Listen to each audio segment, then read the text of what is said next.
It's time now for the Casey Ingram Show on WSTU. The opinions expressed are those of the program host and guest and not necessarily those of WSTU. WSTU does not endorse products that may be mentioned. Any reproduction or retransmission of this broadcast is strictly prohibited without written consent of WSTU. It's time to call in with your questions and comments at 220-9788, 220-WSTU. And now, here's Casey Ingram.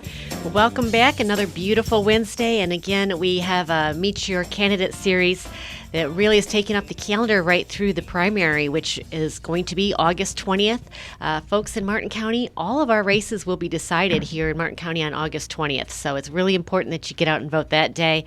There'll be other races to vote on, obviously in the general election, but Martin County, August 20 is our day. So make sure you do that. And also for District 1 race, make sure that you register as a Republican so you can vote in that race. It's a closed race, meaning you have to register as a Republican, which still allows you to vote in all the other races. So today we have with us Susan Gibbs Thomas. She is running for Martin County Board of Commission District 3. This district has been vacated he's not running again, Commissioner Harold Jenkins, and there's also Blake Capps and Frank Diambra that are running for this position. Susan, you can see her online at SGT, Susan Gibbs Thomas, SGT for the number 4mcc.info. So we're going to have a fantastic hour. I just want to remind everybody I cannot take calls for the Meet Your Candidate series, but I am watching my Facebook live feed for questions. And also, you always can email them into me before the show or message me over Facebook, and I'm more than happy to do that. And finally, you can watch the show on YouTube afterwards. It gets uploaded later in the afternoon, and that's at the Casey Ingram Show on YouTube. And also want to thank Indiantown Marine Center and Indiantown Marina. Fantastic. Without you guys, I couldn't do it. I appreciate you sponsoring these shows. And folks, it's hurricane season.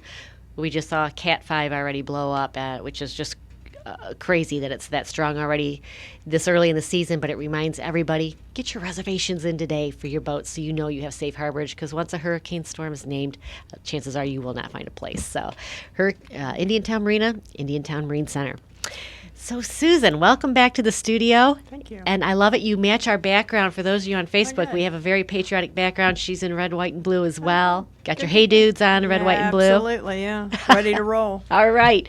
Well, tell us a little bit about yourself. Oh, well, thank you. I appreciate the opportunity to be back once again. My pleasure. I enjoy always visiting with you. And to kind of build on talking about voting on August the 20th. I've had people say, well, now, I don't live in your district. As a Martin County voter, you vote on every district, not just the one that you live in. So make sure that you know all of the candidates, not just the one that is going to represent your individual district. Know all of your county commission candidates, because you're going to be voting on them. I'm so glad you said that. It's a very good point. You might have to live in that district, but you represent everybody, so everybody votes. Absolutely, yeah. So I know. So where do we start? I know. Tell us a little bit about your background.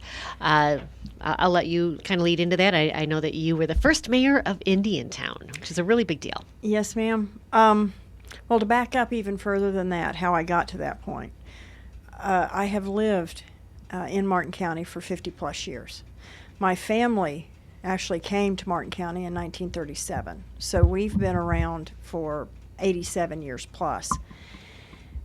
Having lived here that long, of course, I've went to the public schools here, graduated Martin County High School when it was the only county, the only high school in the county, and went to IRCC before it was IRSC.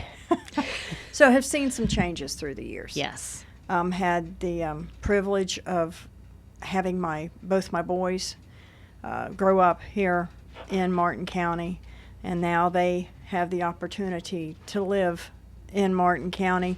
And I am now, as of a couple of weeks ago, a brand new first-time grandma. Congratulations. Thank you. Of the sixth generation of my family here in Martin County.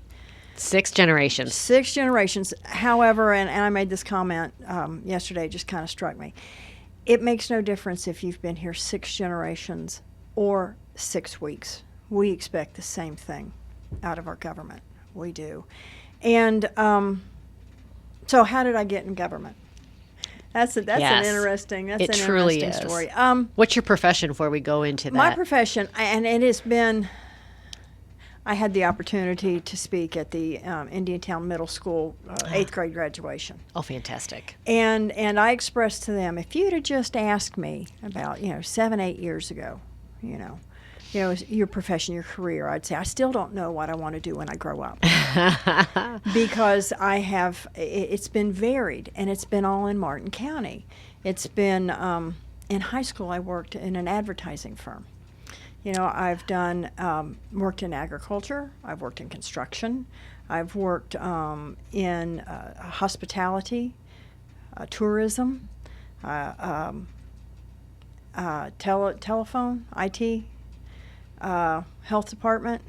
But for the past 20 plus years, I settled in on Martin County School District.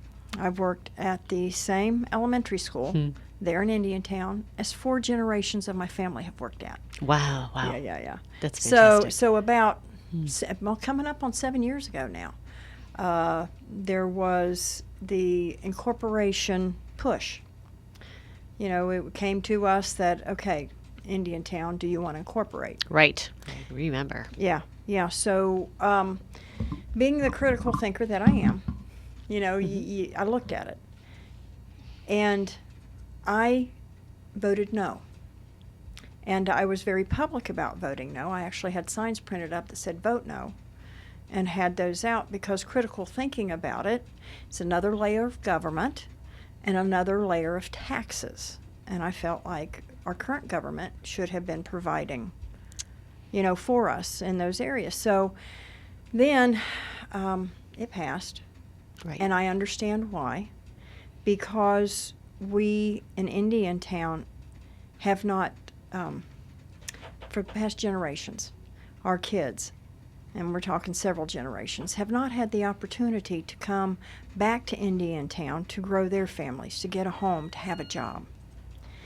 As a matter of fact, if you look at the U.S. Census data, this year is the first year that we're back to where we were 10 years ago, because we were losing population. So we're kind of back to where we were 10 years ago. So we're gaining a little ground. So the people in Indiantown wanted and frankly needed local representation to make those local choices with our tax dollars, because Indiantown was a donor community. It was. And what that means is, because people ask, what's a donor community? Right. Millions of dollars was coming out of Indiantown to the county government, and wasn't coming back in services. That's right. And that is because our service boundaries incorporates Florida Power and Light. And so they actually make up like better than 85% of our budget. Right. Yeah. So it's your big tax base. Big tax base, and so we're trying to adjust that moving forward with the government. So I stayed involved and ran for the very first council, because I felt like there were people out there like me that needed a voice. And so, the voice of the people. So I stepped up and was put on the very first council, was voted in by the people in Indiantown, and was the very first mayor. I think that's absolutely incredible, because you voted no for the incorporation. Yeah. It was passed, and who did they elect as the first mayor? You. I think that's is a big testament to your message and who you are. Well, I appreciate that opportunity, because there was another question that was in another interview. It was, well, is there anything that we haven't covered that you would like to say? And yes, because it's out there. People are. You have this massive growth, and that's why it's massive growth out in Indiantown. How Martin County doesn't want that. Well, the reason Indiantown has some growth that they're trying to make up for decades of non-growth, right, is because that's what they wanted. It's not what I wanted. Right. But being the voice of the people and listening to the voice of the people saying we're locally governed. We need to catch up on some of these things that we've been left behind in for decades, literally decades. So it's what they wanted. So I represent the people. Another thing I want to say, too, about your candidacy that's a little different from everybody else is when is the last time from Western Martin County that a commissioner has sat up on the dais? It's been quite a I said 40 years. Somebody said 30 years. So I'll quite a while. In the middle. Yes. Say about 35 years. Right. Yeah. Right. So representation from that area has been far and few between. So that I think probably folks in Indiantown are excited about that. Yeah. And well, let's talk about the area. Let's talk about what is District 3, because I've quit watching TV and quit listening to my radio when I'm in the car. So my mind is just constantly thinking. And reality is, I was thinking about District 3, and it is more than just the southern part of, it's not simple description of the southern part of Martin County, Hope Sound and northern Tequesta. Mm-hmm. If you look at what District 3 is, it is a microcosm of the state of Florida, and even more so the county as a whole, because it goes from the ocean to Okeechobee Lake. So it goes from shore to shore. It follows the Palm Beach County line all the way out and goes to the Okeechobee County line. Comes back up 714, back down 609, comes across. It has 2 municipalities in it that are totally opposite each other. You've got Jupiter Island and you've got the village of Indiantown. I wonder how many people realize the magnitude of the acreage that is in that district, and just the way it goes from the coast, where you've got the beaches, you've got paddle boarding, you've got all those wonderful things that everybody enjoys, that outside outdoor lifestyle. Okay, you come inland a little bit, and you've got the other end of that the same lifestyle that people want and demand, and that's what makes Martin County so special, is because the county has over 70,000 acres in public lands that are conserved. So what's out west? Has anybody ever been to the Alapata Flats and been hiking? Has anybody ever gone out to Dupree Wildlife Management?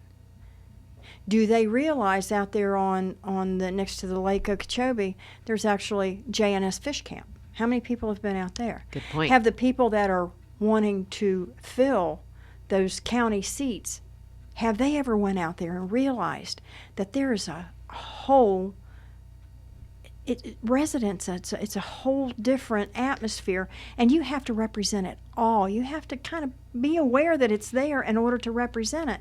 And Indiantown was not represented for decades, and so they were left behind. That was the reason for incorporation.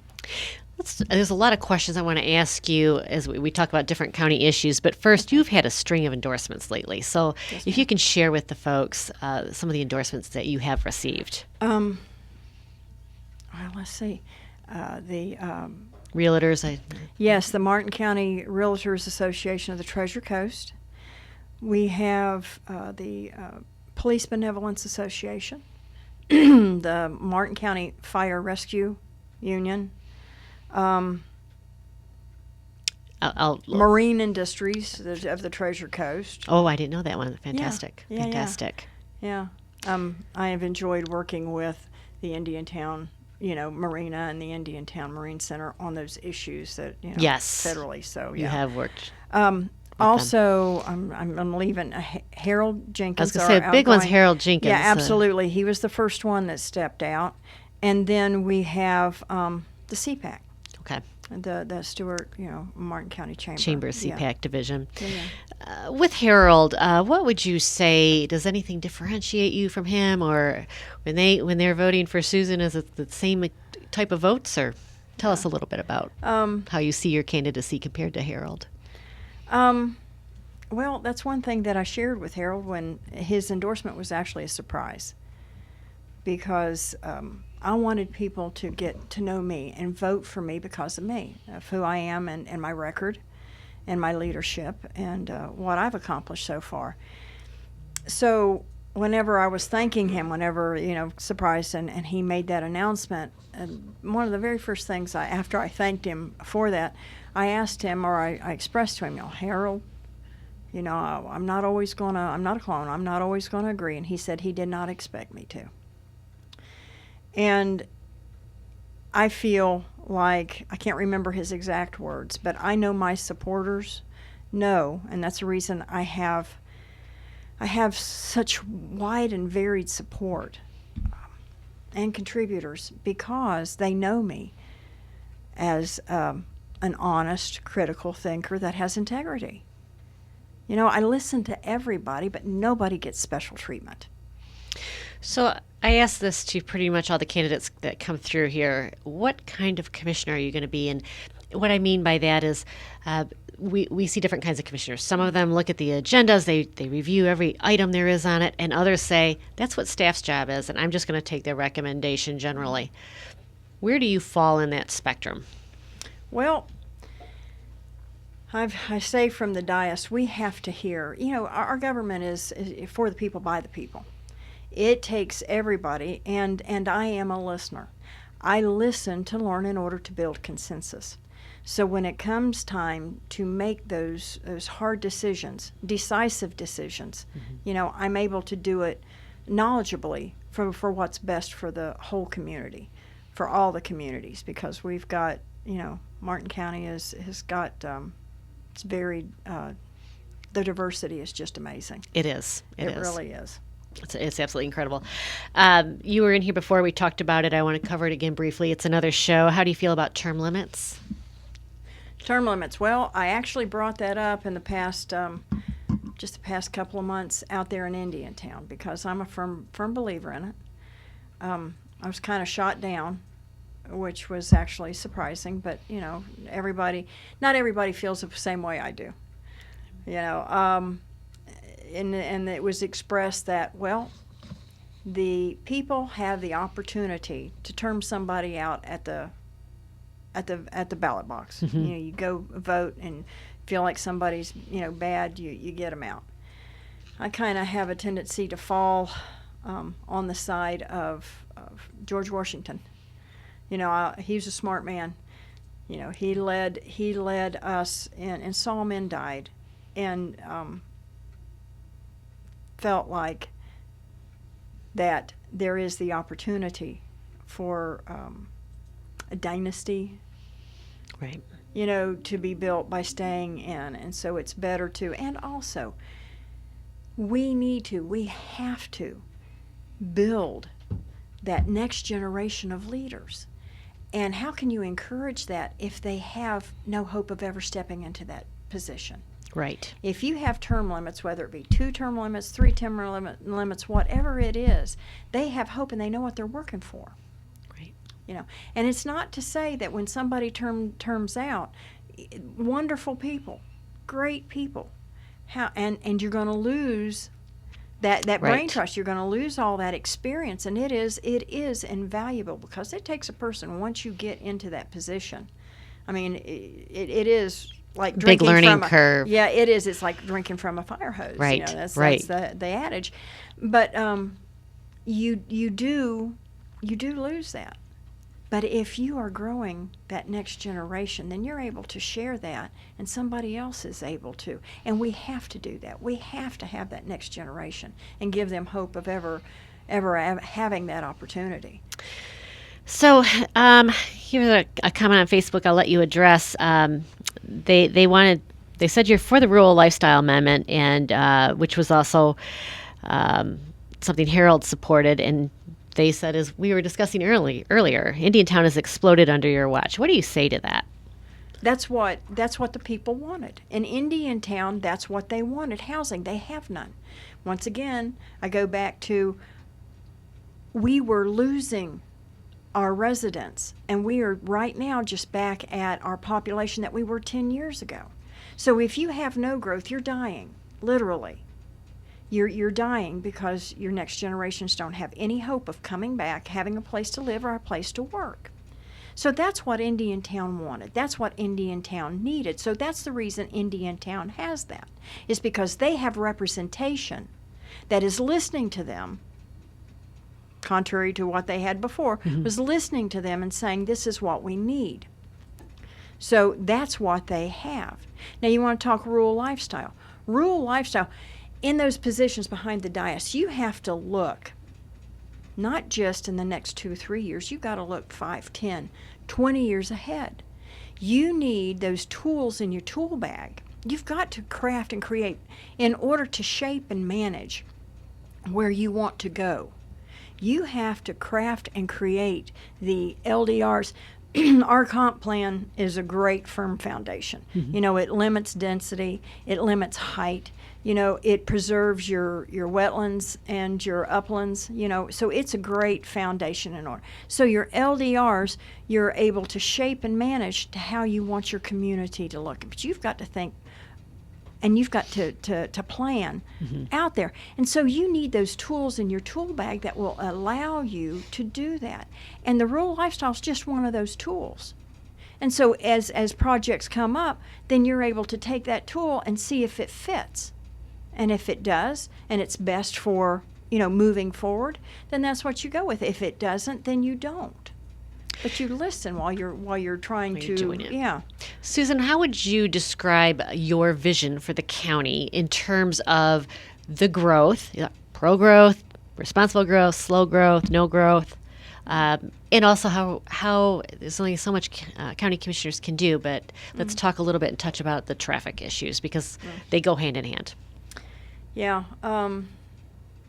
There's well, the reality is the whole state of Florida is growing, and Martin County is no different. You know, what is it, 1,000 people a day? So we have the same issues that the whole state does. It is unrealistic to say zero growth. You have to, that I think is shirking your sworn duty in order to serve the public, in order to ignore a whole segment of what you're responsible in doing. So as far as growth goes, if you look at Martin County's actual growth, and I've already been at an event this morning and talking about this, you know, and ask somebody, okay, what do you think our growth is, you know, in the county? And they said something like 100%, you know, and reality is it's like 2%. Consistently, it's 2%. And I think perception, they see a lot of growth that's going on, but where is the county start and a municipality begin? Whether it be the municipality of Indiantown, whether it be the municipality of Stewart, you know, Ocean Breeze, whoever it is, that's what you have to make sure that you're aware of. Because if you look at, you know, Martin County and the city of Stewart, the city of Stewart's right in the middle of Martin County, so but if you look at those outlines and then you take the statistics of, you know, the new building permits on each one, it's very, and I'm a very visual person, you know, you're able to see the difference in where the growth is. That's the reason you're seeing all this. And as far as the roads go, see, that's that thinking ahead, and I think that's something that we have been not up to snuff on historically.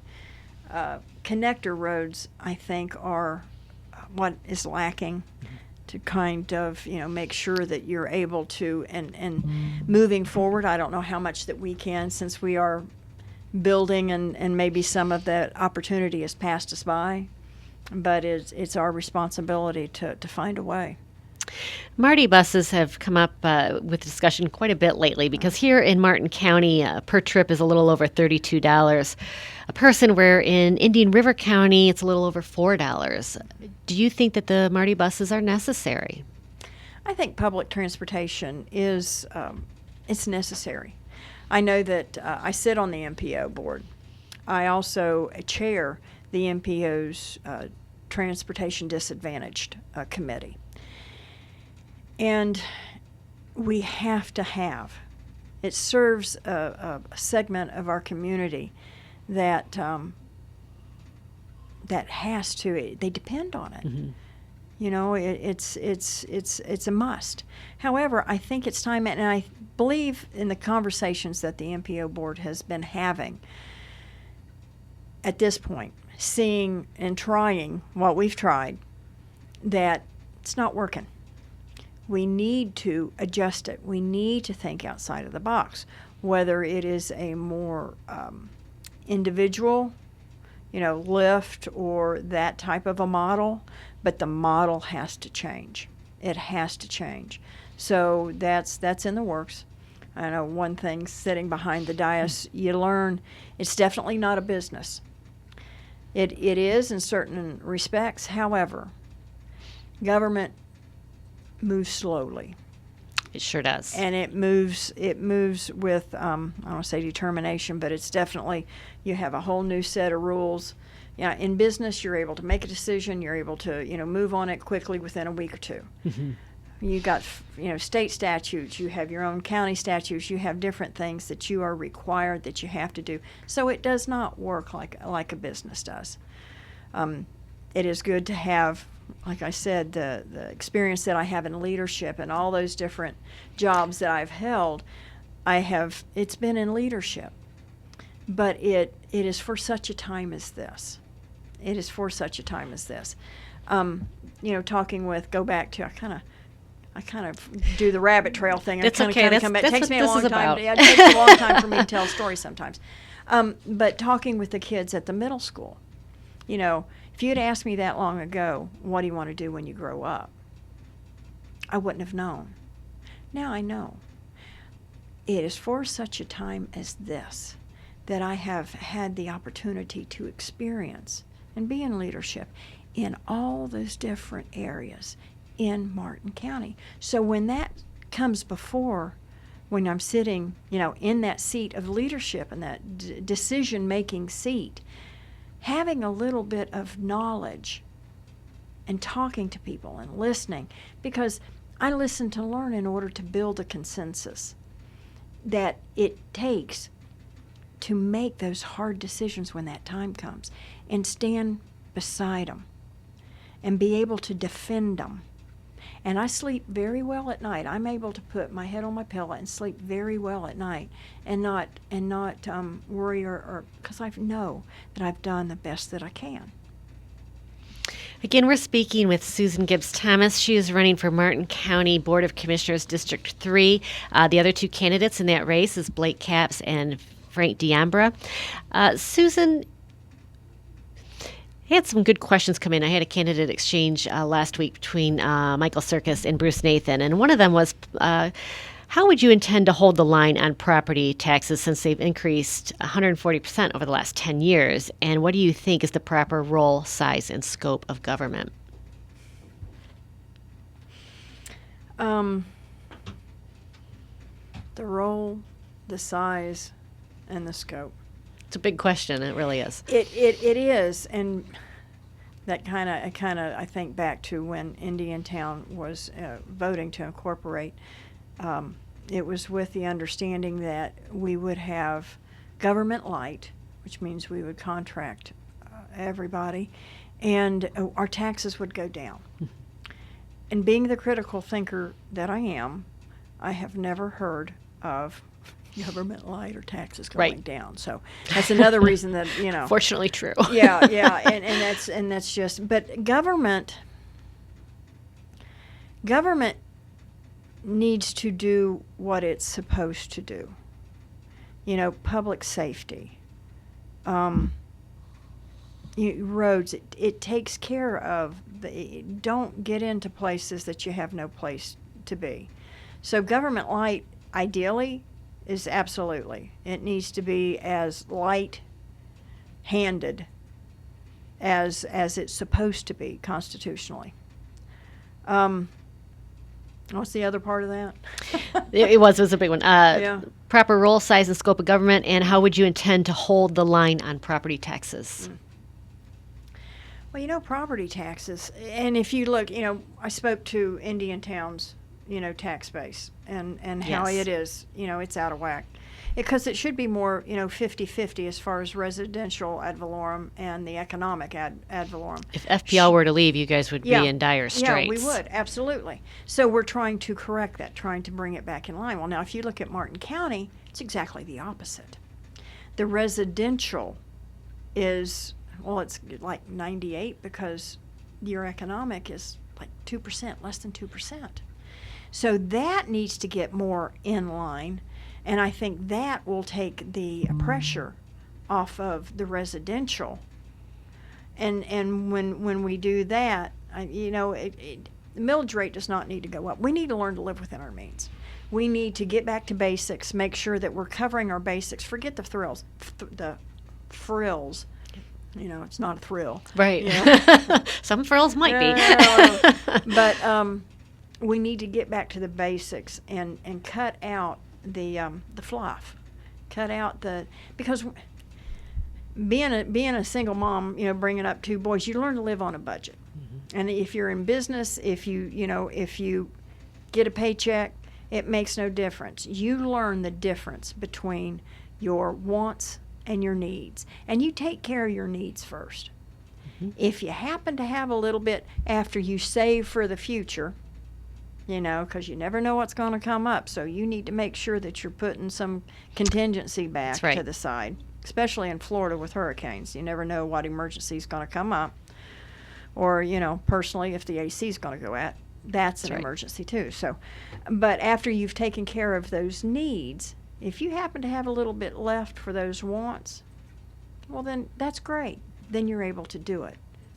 But we have got to get back to basics because we have to live within our means. And we can do it, no doubt. Piggybacking on that, do you see any areas where you think that you might be able, even though government is not one to cut taxes and you're only one of 5 on the commission, do you see any areas that you think might be able to tighten the budget up a little bit? Well, there has to be areas that is going to be able to be tightened up, because if we go into another slump, we have no choice. And we've done it before. So why can't we do that when it's good? Keep that belt tight so you don't get into trouble. And it is the responsibility of those 5. We can sit behind that dais and kind of push that responsibility off to staff, bring back to us. But you know what? Ultimately, the buck stops here. Right. Yeah. You're the captains of the ship, so That's to speak. Right. Do the firefighters deserve the 12% raise, and I think they get a 6% step up every year that they received? Well, you have to talk, retention? We have the best, and this is where I actually grew a backbone on the Indian Town Council. Because in the process of growing our government from the ground up, it was said during the incorporation period, we will save millions if we get our own fire rescue. So we looked at that. And it was at that time that I became very aware of the value that we have in Martin County's fire rescue system. Because it is a system. It's not standalone, it is a system. And it was becoming very plain that if we stepped out on our own and did our own, that it would be costing us more and we would be receiving less. So that's when I stepped up and said this cannot happen. So, and if you look at that system and where pay-wise, and we're talking, I guess, a retention, hiring and retention, we have to be competitive. And consider, okay, school teachers, the sheriff's office, your fire rescue personnel, they do those jobs because they're called. Mm-hmm. Just like I feel like I'm called in this job. They are called. It's calling for them. Not everybody can do it. I know I couldn't. But they are called. And with that, there's a little leeway that they would prefer to stay, if they live in Martin County, they would prefer to stay in Martin County than go somewhere else. However, if you can go 30 miles down the road and get a substantial, pay increase, and you're barely scrapping by, and you also have to look at what it costs fire rescue when somebody leaves. This number absolutely floored me. $700,000, and I had to, I said, I wanted to make sure I heard that correctly, but that is the dollar amount when somebody leaves, what they have invested in growing that person in the knowledge and into the position that they are, that's what it costs them when they lose them. That's incredible. It's the first time I've heard that statistic. Yes. And please keep me honest. Check on that. Make sure what I'm telling you is correct. But that's a reason, we need to make sure that we are working, because I don't know if anybody's ever had to call them. I know that I have with my family and myself, that it is reassuring to know that you have the quality, because I would dare say they're the best in the state, and and including the nation. They're good. And our sheriff's office also. Yes. You look at what they do and how proactive they are in order to make sure they do their jobs well. So they protect us, need to help protect them and keep them. So is it sustainable? We need to work together. We need to, in order to make sure that we're keeping the people here that we've brought up here, in order to retain them. We have to find a way. The same question goes for county staff positions. Once the firefighters came up and the sheriff's department, which I have to say, anytime anybody calls them, that's the last thing you think about is, how much did I pay them? Right. It truly is. You're just so grateful they're Yes, there. Absolutely. County staff also was looking, they were starting at the top, administrative, the attorney, a 12% raise.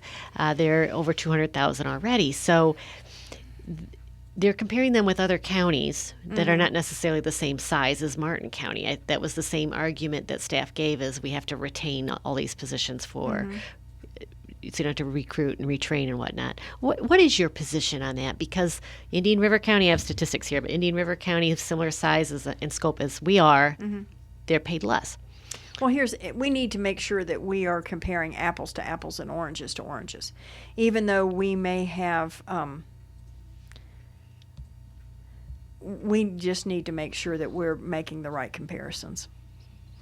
And we may need to do a study. I know that kind of is the bane of some people's existence, to we got to study this, that, or the other. However, we need to make sure that we are doing the right by the people that we are getting the taxes from. Make sure we're spending wisely, because that's the number one thing, okay? But we also, on the opposite side, we need to make sure that the people that are in the employ of the taxpayer is receiving a fair wage. Up or down, whatever it is. If it's too high, well, then we need to adjust it, and hang on.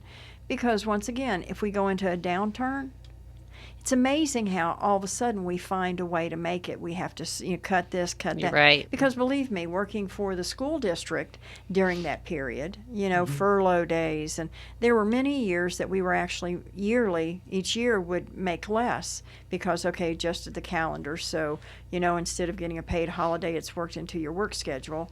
So you actually, but it's amazing how during those periods you find a way in order to tighten the belt. And it's not always, believe me, it is not always comfortable.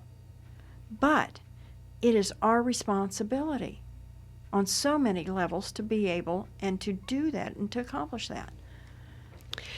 Speaking of talking about expenses, let's go into affordable housing a little bit. It's a big issue here in Martin County, and you see really a drastic difference even in median incomes from the different communities in the county. So Absolutely. What are your feelings and how do you see addressing the housing issue here, whether it's rentals or owning? It's tough to afford to live here. Well, you talk about the difference. Once again, District 3, if you look Jupiter Island to Indiantown, the difference in what's affordable. What's affordable to Jupiter Island is totally different than what's affordable to the people in Indiantown. Right. So, and that's the burning question. It really is. And I think we have to think outside of the box. Once again, go back to, we need to make sure we have tools in our tool bag to be able to, whether it be something built into the LDRs, new projects that are coming in, in that 2% that growth. Right. Make sure that there's something built in there that provides for, if it is going to be a medium or a little higher end, make sure that there are a certain percentage of that would fall into a more workforce housing, a type of affordability. So that would be another tool in the toolbox. Also looking at accessory dwellings or tiny homes. Think about tiny homes. Tiny homes used to be the standard. What we consider now as a tiny home used to be the standard. World War II, the GIs coming back from World War II, coming back and building homes. If you look at what is considered a tiny home today, what they're redoing is that era of a home, because they would come home and build a home and their family in an 800, 900 square foot house. That used to be the standard. So, make sure, because in some communities that's not allowable. And they're wonderful. They are a wonderful addition in a community. And think about communities of a past era. You used to have the doctor and his big house, more, in the same neighborhood as you did, a tiny house of a World War, II vet coming home, that Right. may be, That's whatever. right. Yeah. So you have a very mixed community, and it was wonderful. The diversity. What do you see that you would bring to the Board of County Commissioners that over your opponents?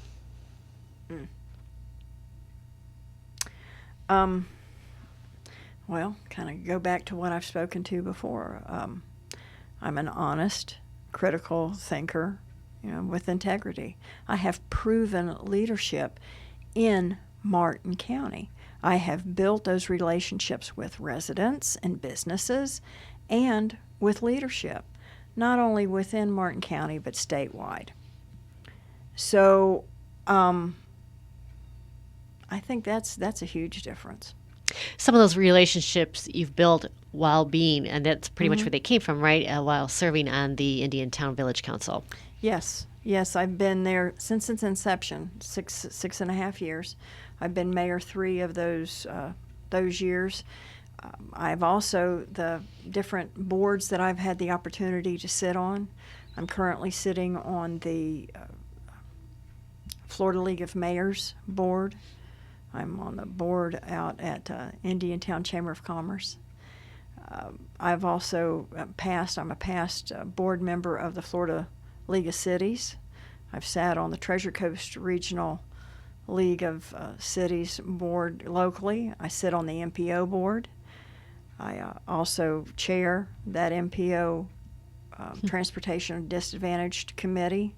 So I have that experience in Martin County, in those positions of making the hard decisions sometimes. It's not easy. It's not easy, but that's where you listen to everybody in order to learn. You have to. You have to. There are tough decisions, and sometimes the room is filled with people that are either supportive or opposed to issues. And And here's the thing, and I've learned this, and I've said this, and this is the reality of it. Okay, it's like the ocean. Okay, people love you, people hate you, and it ebbs and flows. It depends on what the issue is. That's right. Okay, so looking at it and dealing with it, you have to take a little bit from this side over here and a little bit from this side over here in order to meet in the middle, to move forward for what's best for everybody. And when you do that, not everybody's happy, not everybody's mad at you, Right. to put it nicely. So if you have everybody about the same level of disgruntled, you're doing something right. Because everybody's had to give a little bit to deal with reality in order to move forward. Let's talk about that just a little bit more, because you have been the mayor of Indiantown through some tumultuous times, honestly. Yes, ma'am. As being mayor, you're kind of the leader of that council. How did you see yourself navigating through that? Because I thought that you offered, honestly, a level hand through that. And you deal with facts. Mm-hmm. You deal with the facts at hand. Because I have learned, being in that position, it is not your sworn duty to do what you feel. Your sworn duty is to uphold the law. It is your duty to know the law and to apply it even-handedly across the board. Not any special interest to anybody. There are some people that, well, I don't want to vote for that because I don't think, has nothing to do with the facts that were presented. I don't want this to happen. That's not what you were put there to do. That's not your responsibility. But you have to, and quite honestly, take the some people say that I'm kind of emotionless. They don't know what goes on inside my head. But you have to take the emotion out of it, quite honestly. Put yourself to the side and just deal with the facts. That's what you're sworn to do. That's the reason that you're there. That you're there. So it's a strong statement, and I think it's tough to do. It is, but it really is. You can voice your opinion. You can say, well, I feel blah, blah, blah, blah. But when it comes time to vote, you have to do it according to the law and what the people want. I mean, the people may not want, okay, use this. Okay, your neighbor you're not living in an HOA. You're living next to somebody that they paint their house a color that you do not like. But that's their right. You can't come in and say, I want them to change your house color. I don't like that. That's not you can't do that. It may be something that you don't like. However, it doesn't work that way. Other property owners have a right when projects come up, some of them are by right, whether you like it or not. They have the right in order to do that. I would be remiss if I didn't bring up the Bright Line station here that the county is now in an agreement with the City of Stuart to build one here in the city. So what are your feelings on the Bright Line station? The train's already here, so... Yeah, and we fought that and spent millions trying to fight it. It's here. So whether it's good or bad or not, this is what I would be stepping into. I know that since it's a done deal, you make a silk purse out of sow's ear. It's something that we've got, so there will be economic advantage to it. I don't know how much that, I'm one of five to influence if there's any further discussion, any further decisions moving forward with that. I'm quite honestly, I'm not aware of that as it comes up, and we'll deal with it. But as far as I'm aware, it's a done deal. Make the best out of it that you can. So they're still looking for grants, to my understanding, and that's going to be an issue. What happens if we don't have grants? We've agreed to build this. It's like you said, it's a done deal, and it's something we're doing what ifs right now, which may or may not come to fruition. But it's all these decisions that I don't think have consequences. Taxpayers' money should not be used for it. Again, we're speaking with Susan Gibbs Thomas. She is running for Martin County Commission District 3. You can look her up online, SGT, the number 4, mcc.info, sgt4mcc.info. Susan, if you're elected the county commissioner, what kind of commissioner are you going to be? And by that I mean, do you have an open door policy? Are you only going to talk to the constituents in your district? How easy is it going to be to reach you if you have an issue? Those are things that I think once people get elected, you're already elected, so I can ask you this, but sometimes they're like, oh, yeah, we have an open door policy, and once they get elected, it's like, oh, you're not in my district, I'm not going to talk to you, I don't really care about that issue, I'm not going to talk to you. It's not always an open door policy. So tell us about who you are if you're in that position. I will continue doing exactly what I do, and it's you listen to everybody, because even if it's not in your district, if somebody wants to express, well, this is what's going on in my district over here, it's Martin County. You're going to vote on it. So you need to be informed, and you need to be listening to everybody. It's absolutely. And that's what I tell people. I'm just a phone call away. And believe me, I do respond. I do. Fantastic. I appreciate that deeply. I had a really good question in that candidate exchange, and it was they talked about focusing on the need to prioritize projects during the county budgeting process, which is coming up next week. However, many examples go back 10 to 15 years when, like the rest of the state and nation, we were in a severe depression. For decades, public revenue forecasting at all government levels were based on the assumption that Florida real estate values would rise indefinitely. The 2008 collapse of the real estate market had severe impacts on county revenues. If you had been serving on the county commission in 2009 to 2013, would you have accepted the infrastructure funds provided under the Obama stimulus that enabled the construction of the new Palm City Bridge and completion of major phases of septic to sewer conversions?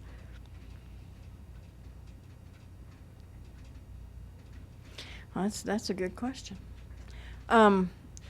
Would I have voted to accept it? What? And you have to look when you're getting grants and you're getting money like that. What are the hooks in it? Because there's always hooks in it. You have to make sure that, okay, well, now what is it going to require us to do? Because sometimes what they require to do is not the road that you should head down. So no, you can't accept money like that. So I don't know the hooks, that were in there, but that's another responsibility is sitting on there. You need to make sure you know what you are voting for.